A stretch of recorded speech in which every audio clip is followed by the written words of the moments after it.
Boa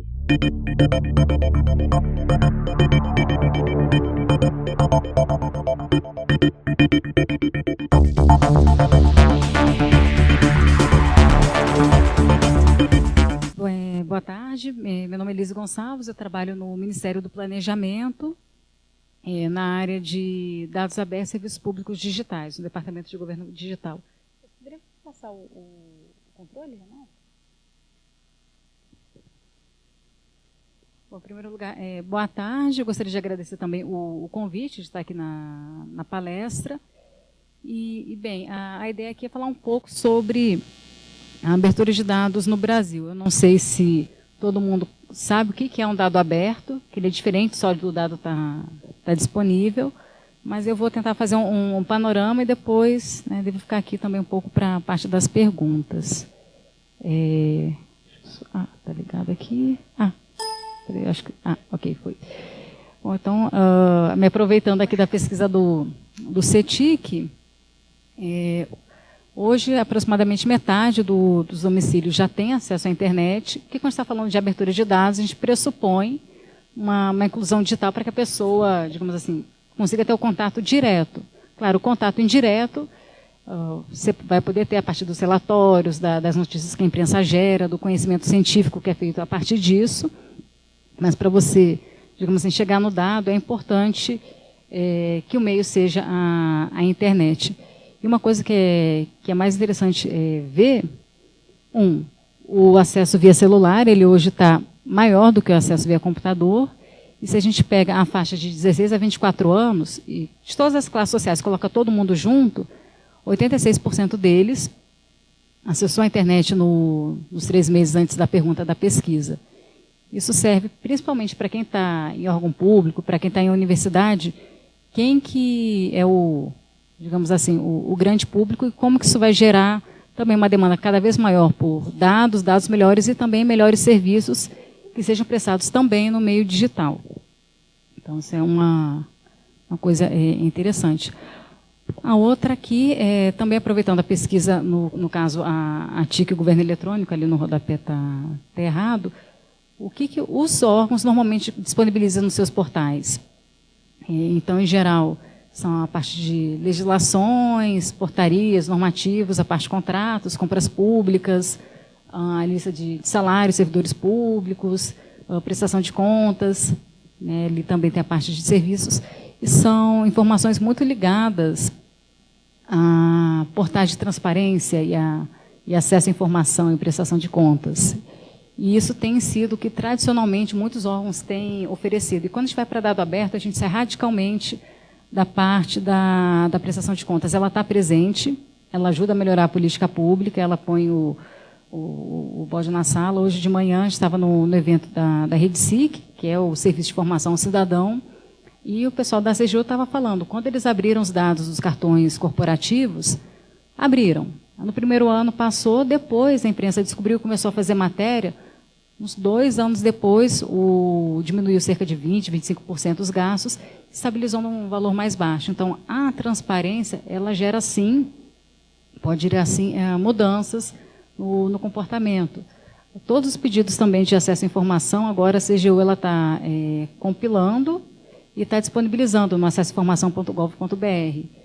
E a partir do que a gente vai percebendo que o servidor público vê que o que ele faz, alguém vai poder acessar, as pessoas começam a tomar mais cuidado na hora de fazer as coisas.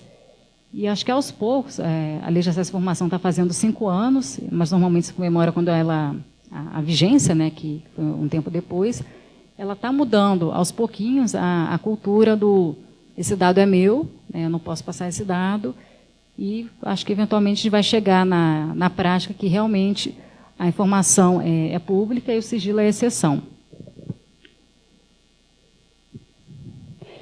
E falando um pouquinho de governo digital, isso daqui é baseado no modelo do Uruguai.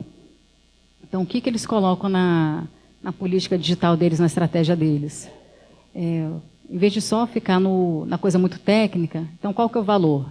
É um governo transparente, com relação a informações e dados abertos, governo próximo, que é aquele que vai estar junto de você em vários canais de acesso, presencial, o mobile, a rede social, governo inteligente, que é que ele vai começar a usar os seus sistemas analíticos para analisar os dados que tem. O governo eficiente, né, os sistemas de gestão que estão dando suporte. O governo integrado, o conceito de governo como plataforma, né, você começar a enxergar menos como caixinha, mas como plataforma de integração e para resolução de problemas, necessidades. E a parte também do governo digital seguro, que é a parte de proteção aos dados que rodam por ali. Aqui no Brasil, a gente tem, esse ano foi publicado um decreto, 8638, que falou sobre a política de governança digital. Daí deriva a estratégia de governança digital, que a ideia foi tirar isso só da área da TI e pensar mais, uma coisa mais integrada, uma coisa mais em termos de estratégia, a TI e a gestão andando junta para gerar valor. Então, o conceito que é usado é a utilização do setor público de tecnologia da informação e comunicação com objetivos de melhorar a informação, prestação de serviços, incentivando a participação dos cidadãos no processo de tomada de decisão e tornando o governo mais responsável, transparente e eficaz. O que é isso? É você pegar toda a parte de acesso à informação, prestação de serviço e participação, tudo isso voltado para a geração de valor público. E quando a gente fala de participação, não é só a participação social naquele modelo consulta pública. Você lançar desafios, seja concurso aplicativo, seja alguma outra coisa para a cocriação, você ouvir a sociedade civil, mas você também ouvir o empresariado, ouvir a academia, né? E não só fazer uma consulta, mas também chamar para construir junto. Com relação a dado aberto, eu vou passar aqui rapidinho pela definição. O que é um dado aberto? São aqueles dados cujo uso deles ele é universal, ou seja, qualquer pessoa pode livremente usar, reutilizar, redistribuir, sujeito no máximo a acreditar autoria, ou compartilhar pela mesma licença. Normalmente a gente fala que se o dado ele tem algum tipo de direito autoral, ou seja, alguma restrição de uso, ele não é um dado aberto. O dado também ele tem que estar disponível na internet, ou seja, se ele não estiver indexado e você não conseguir achar, ele não é um dado aberto, ele não é útil. Se ele não estiver num formato compreensível por máquina, ele não pode ser reaproveitado. Então, o que é isso? É quando você procura na internet, sei lá, você está fazendo uma pesquisa, ou você quer fazer uma licitação, você procura, aí você acha um PDF de alguma coisa que foi escaneada. Você pensa, poxa, eu até tenho essa informação, mas eu não consigo usar. Ele não está em formato aberto. É quando você quer uma pesquisa e o pessoal te manda slides em PowerPoint. Ou seja, não é um formato adequado para você automatizar a análise que você tem. Então, bancos de dados e planilhas são formatos muito mais adequados para isso. E também, a gente sabe que todo mundo está acostumado no formato XLS, mas ele é considerado formato proprietário, então, se você, órgão público, disponibiliza em XLS, é bom também converter para um CSV, que qualquer programa não proprietário também consegue ler. E também, né, a parte do dispositivo legal. Se você tiver algum tipo de direito autoral, você tem que informar e dizer qualquer restrição de uso. O dado aberto, como eu falei, a ideia é que o uso dele seja universal, independente se você tem um login, independente de você dizer para alguém aprovar qual é o uso que você vai dar para esse dado. Você pode até usar ele para bater no governo, não importa, o dado, o uso dele é livre. Bom, os burocratas gostam muito da parte normativa, mas aqui não vou me estender, mas é basicamente para falar que desde a lei de responsabilidade fiscal, o poder público vem tendo a obrigação de prestar contas. Então, no início, a gente começou muito voltado ao uso do dinheiro, e depois a gente começa a ver outros tipos de informação. Então, a lei de acesso à informação, ela vem para informar o cidadão dados além do que é o uso do orçamento, e a parte de dados abertos vem para você também colocar nessa parte de transparência ativa, não só dados de prestação de contas, mas como é que estão os indicadores de telefonia, como é que está o resultado da fiscalização dos fiscais agropecuários, como que está a parte de tarifas que o Banco Central regula, como é que está a evolução do Zika no Brasil. Então, são dados de vários tipos de natureza. Resultado da Prova Brasil, microdados da Prova Brasil, dados do Pronatec, dados do ProUni. Então, você começa a criar digamos assim, um lago de dados multidisciplinar para além do conceito inicial da accountability, que foi quando começou esse movimento da abertura. Em 2011 também, o Wagner já falou, foi criada a parceria para governo aberto, que é baseada nos pilares, basicamente, de prevenção à corrupção, né, que é transparência, accountability, inovação e tecnologia e participação cidadã. Então, são vários governos. O Brasil foi um dos países que fundou essa parceria para governo aberto.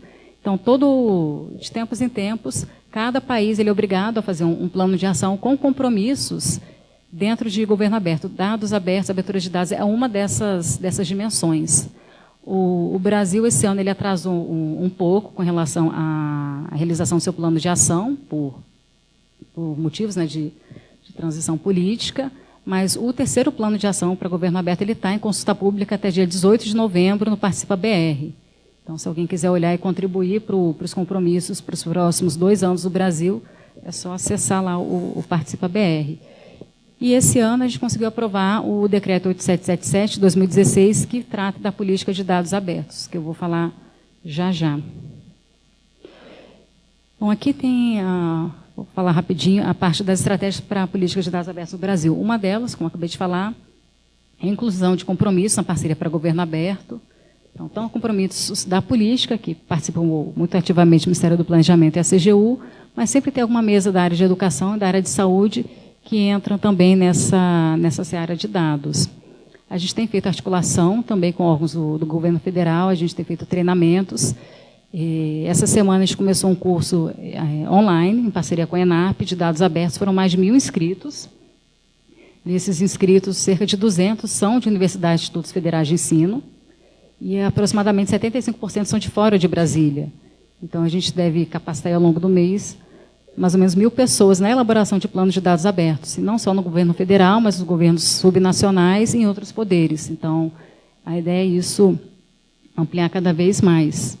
E a gente também tem disponibilizado, para quem quer fazer seu portal de dados abertos, seu catálogo, a ferramenta de catálogo, que é uma ferramenta livre, chamada Sequen. Então, a gente já disponibilizou no GitHub, que é um repositório de códigos, como você, digamos assim, usar um arquivo executável e já gerar um portal de dados. Então, o que esse decreto trouxe? Bom, primeiro estabelece a política de dados, ele diz o que é dado aberto, e a semelhança da Lei de Acesso à Informação, que já fala em dado aberto, que é o artigo 8º, ele diz que todo dado que é acessível ao público, ele é um candidato a ser disponibilizado em formato aberto. E ele baseia a política no plano de dados abertos, que é basicamente você institucionalizar a abertura de dados. É você garantir que uma vez que você disponibiliza aquele dado, ele não vai ficar velho, ele não vai ficar esquecido. E você dizer quem que é o responsável por atualizar aquele dado. Nesse planejamento, os órgãos vão dizer que dados eu vou abrir, quando e de quanto tempo eu vou atualizar e quem é o responsável por aquilo, se alguém quiser vir me cobrar algum tipo de informação. Então, a gente tem aproximadamente 20 órgãos que já publicaram seus planos. A gente tem CGU, MEC, MCTIC, Anatel, MCTIC estava com o plano de dados deles em consulta pública também, Banco Central, Ministério da Saúde, e a Federal do Rio Grande do Norte foi a primeira universidade a fazer seu plano de dados abertos. Eles já estão com o portal, e ano que vem eles devem fazer concurso de aplicativos, hackathons, no âmbito da universidade. E eu acho que as universidades elas têm uma grande vocação para serem disseminadores dessa cultura, né? Até porque o público acadêmico, os estudantes, e a gente pega também os jovens empreendedores, as incubadoras de startups, eu acho que é um bom nicho. A gente pendurou isso na Autoridade de Monitoramento da LAI e, próximo com esse decreto, foi feito o decreto 8789, que ele fala sobre compartilhamento de base de dados entre o governo federal, ou seja, se a Fiocruz precisa de dados do Ministério da Saúde, basta ela enviar um ofício para o Ministério da Saúde dizendo que dados que ela quer e para quê, e o Ministério da Saúde tem 20 dias para responder. E se houver algum custo na extração desse dado, cabe a Fiocruz, no caso, arcar. Qual que é a diferença dos dois decretos? O decreto de dados abertos é aquele que está disponível para qualquer pessoa. E o decreto 8789 são apenas para dados que vão transitar no governo em ambiente controlado, ou seja, aí pode entrar, por exemplo, dados pessoais. Pode ser o caso de eu querer integrar o governo como plataforma para prestar um serviço público, sem pedir para o cidadão ficar correndo atrás de papel. Eu posso usar também para prevenir fraude. Então, seja em programas sociais, seja em desoneração fiscal, Aliás, exoneração fiscal, no caso, a pessoa jurídica já pode entrar até no dado aberto. Isso aqui é o dados.gov.br, ele é o repositório central dos dados, e a gente vai lançar, acho que até o fim do mês, uma nova versão, e ele deve integrar com os outros portais de dados do governo, ou seja, a partir desse catálogo, as pessoas vão conseguir achar dados do governo inteiro, e a gente deve integrar também com os portais subnacionais, Rio Grande do Sul, Recife. Bom, essa aqui é a estrutura básica do plano de dados abertos, eu acho que não é o caso tanto da audiência aqui, mas, basicamente, o coração dele é o plano de ação, que é onde o órgão vai dizer os compromissos dele de abertura de dados. E é importante vocês saberem que agora, via SIC, que é o Serviço de Informação Cidadão, vocês podem fazer pedidos de abertura de dados via SIC. Isso é uma novidade que o decreto trouxe. Aqui nós temos alguns exemplos de conjuntos de dados que já estão previstos nos planos de dados abertos publicados. Os da saúde, vários deles já estão disponíveis, mas tem dados do ProUni, dados do FIES, microcefalia Zika, unidades básicas de saúde, dados de telefonia móvel, dados das organizações da sociedade civil. Todo o IPEA Data também deve ser aberto, dados do IBGE também vão ser disponibilizados em dados mais acessíveis, né? Dados também do INSS. Dentre o anexo do decreto também está prevista a abertura do Diário Oficial, em dado estruturado e dado aberto, e também dado das emendas parlamentares de orçamento. O Brasil está em 12º lugar no ranking do Open Data Index, que é de 122 países, e em 21º no Open Data Barometer.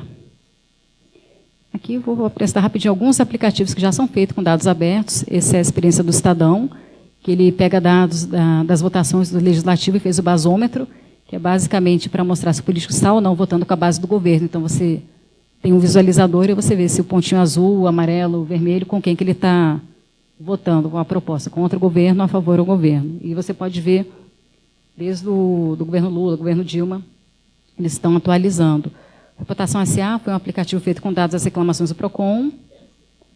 Isso aqui com dados da escola, então, eles já referenciaram as escolas e os seus indicadores no IDEB. Então, você vê a nota da escola e o que ela tem, você pode traçar uma rota, e ele diz as melhores escolas. O TSE também ele disponibilizou as informações em tempo real dos dados. O Infoleg é da Câmara dos Deputados, então você consegue ver se o parlamentar está ou não na casa, para ver se a votação vai ter quórum. Os jornalistas usam muito. E no último concurso de aplicativos do Ministério da Justiça, ganhou o aplicativo As Diferentonas. E só fazendo uma parte, hoje de manhã eu estava com o pessoal do QEDU, que é uma instituição da sociedade civil que pega e trabalha os dados da Prova Brasil. Assim, mas para que serve o dado da Prova Brasil? Para ver ranking de escola, para ver que a gente está indo mal em matemática? Você consegue descer no microdado e mostrar, por exemplo, para o professor de matemática que não é só o aluno que está indo mal.